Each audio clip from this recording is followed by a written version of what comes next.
I hope you're having a good day today. Okay, another day, another story. Right. So today's topic of the day is how not to have regrets, or rather, why one should have no regrets. I'm not an expert in telling you as to how what to have no regrets, but I can definitely tell you a few things about why one should have no regrets whatsoever at any point in life, no matter what the situation is. Right. So let me tell you not one, but maybe two or three small stories regarding this. Story number one. Story number one. Right. A guy, a guy, a guy was in a hospital. Okay. He was pacing up and down the corridor where the operating room was located. And after a while, his mother, for whom he was so tense about, she was wheeled out of the operating room. Right, operating room. And he did not know how she was because she was obviously under anesthesia and things like that. And there followed a team of couple of doctors and nurses who were accompanying her out of the operating room. And one of them, he said, "Hey, aren't you Stephen?" He said, "Yep, that's me, that's Stephen, but how do you know me?" He's like, "Hey, I'm Jack." Like, "Jack who?" He said, okay, maybe you remember me. And he pulled down his mask. And Stephen was taken aback because Jack was a guy who went to school along with Stephen, and they were never best buds. Stephen always used to bully Jack because Jack had a mole on his face. He used to stutter a bit, and he was the butt of so many of Stephen's little wacky nature, a bit prudish kind of character that Stephen was. And Jack was his little bunny. And today, Jack was a doctor. And Jack went on to tell Stephen that his mother had a heart ailment, okay, for which she was rushed to the hospital. And they took a look at her, and even before Stephen managed to come to the hospital on an emergent basis, his mother had had a quadruple bypass, that is, four bypasses done. They had to do it emergently with the consent, with a verbal consent that Stephen had given over phone. Alright. And Jack was the guy who had saved Stephen's mother's life. Now, what were the thoughts that Stephen would be having at this point on time about who Jack was when he was in childhood, what Jack became, and how he had treated Jack back then, and how he was seeing Jack right now? I'll leave you with your notions about that story. All right. Story number two. Story number two. All right. There was a young girl who lived with her grandfather. There was a young girl who lived with her grandfather in a small village. The small village. All right. The girl had lost her parents in a terrible, terrible accident. Okay, and that's the reason she was living with her grandparents.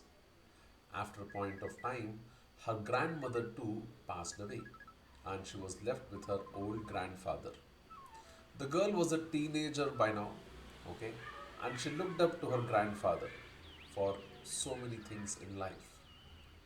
Some point she realized that her grandfather, who was always an early riser, was not seen at home for a good half an hour to 45 minutes every day in the morning. But he used to be back before she woke up. So she was curious to find out what he did during that time. Probably it was about 45 minutes or an hour, and she was curious as to know that. And so one day, she got up a bit early and she noticed that the grandfather tended to his flower garden very nicely. He picked up a few lilies from this flower garden, a couple of roses from the flower garden, and he made his way out of the house. He silently tiptoed to the tombstone of his wife, the girl's grandmother. He laid it on her tombstone, said a small silent prayer, and came back. Well, the girl knew what the grandfather was up to in the 45 minutes to 1 hour every day.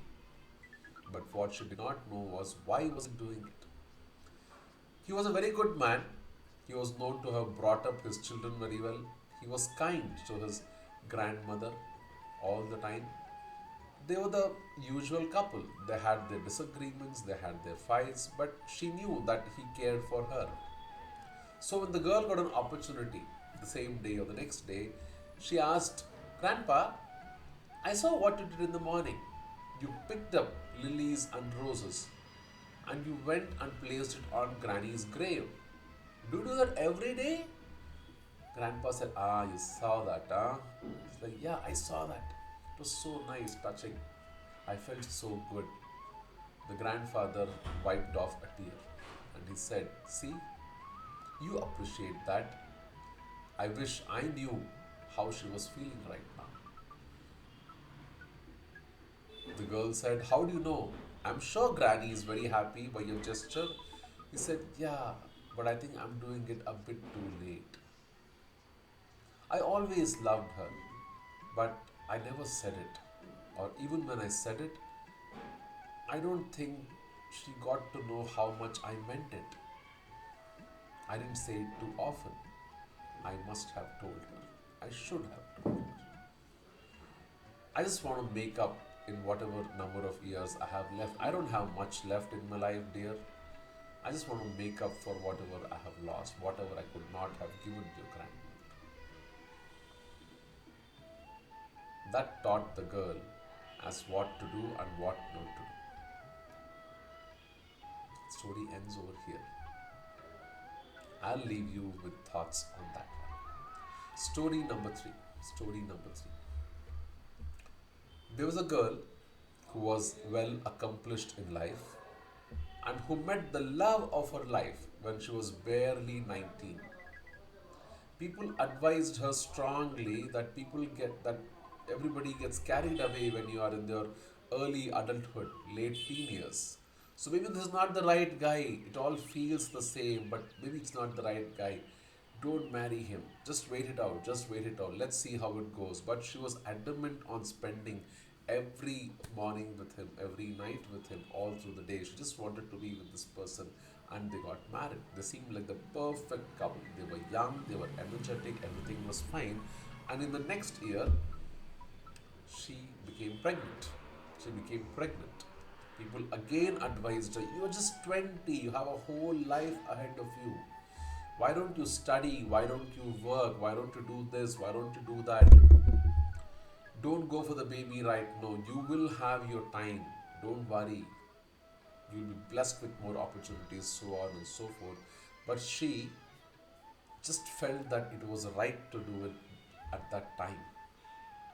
And they had the baby, which was a very cute girl baby. Yes, they had tough times. While she was in her pregnancy, she could not work much. Husband used to carry the whole financial load of the house. He had to take care of her as well as the home.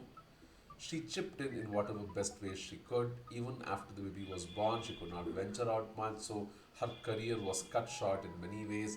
So many things happened, and she did give some thought as to maybe I should have heeded to those people's advice and had this baby a little late. But well, she was happy whenever she was spending time with the child. And they were a good, happy family. There was nothing going wrong over there. 6 years passed by. 6 years passed by, and she started developing lower abdominal symptoms. She started developing cramps.